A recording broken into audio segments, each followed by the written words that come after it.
ito ay rated SPG. Striktong patnubay at gabay ng magulang ang kailangan. Maaaring may masiselang tema, lengguwahe, karahasan, sexual, horror o droga na hindi angkop sa mga bata.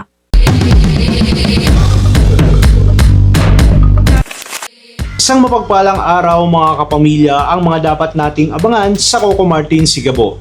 Nalaman ni Delgado ang sinapit ni Mr. Chan matapos itong tuluyang patahimikin ng mga Zapra. Dahil sa nangyari, agad niyang naisip na posibleng may kinalaman dito ang pamilya ni Victor. Malaki ang hinala niyang ginawa iyon upang hindi na makapagsalita si Mr. Chan at makapagbigay pa ng impormasyon laban sa kanila. Agad namang pinatawag ni Delgado si Victor at diretsahan niya itong hinarap. Gusto na sana niyang ipaghiganti ang nangyari kay Mr. Chan at tuldukan na ang problema pero hindi niya maaring basta-basta gawin iyon dahil kinakailangan pa rin niyang sumunod sa batas. Mas lalo pang naging mahirap ang sitwasyon nang mapagtanto nilang wala na silang sapat na ebidensyang maaring gamitin laban dito kay Victor Zapra. Dahil dito, limitado na ang maaari nilang gawin. Sa kabilang banda, ibang problema naman ang kinakaharap ni Samantha nang harangin siya ng grupo ni Lucas. Matagal nang hinihintay ni Lucas ang pagkakataon na makaganti kay Samantha dahil sa ginawa nito sa kanyang kapatid.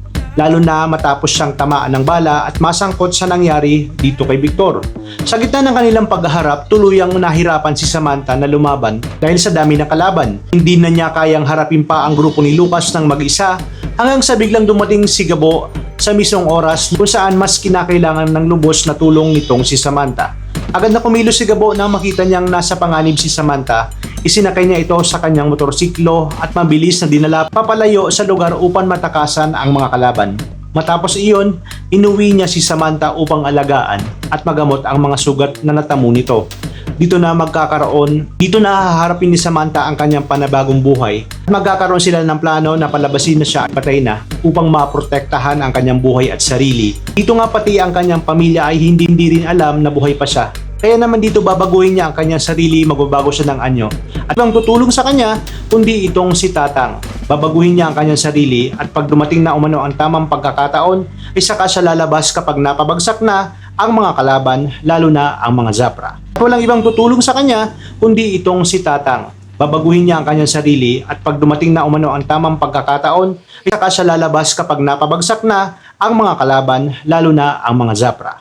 Yan ang pakaabangan natin dito lang sa Coco Martin Sigabo.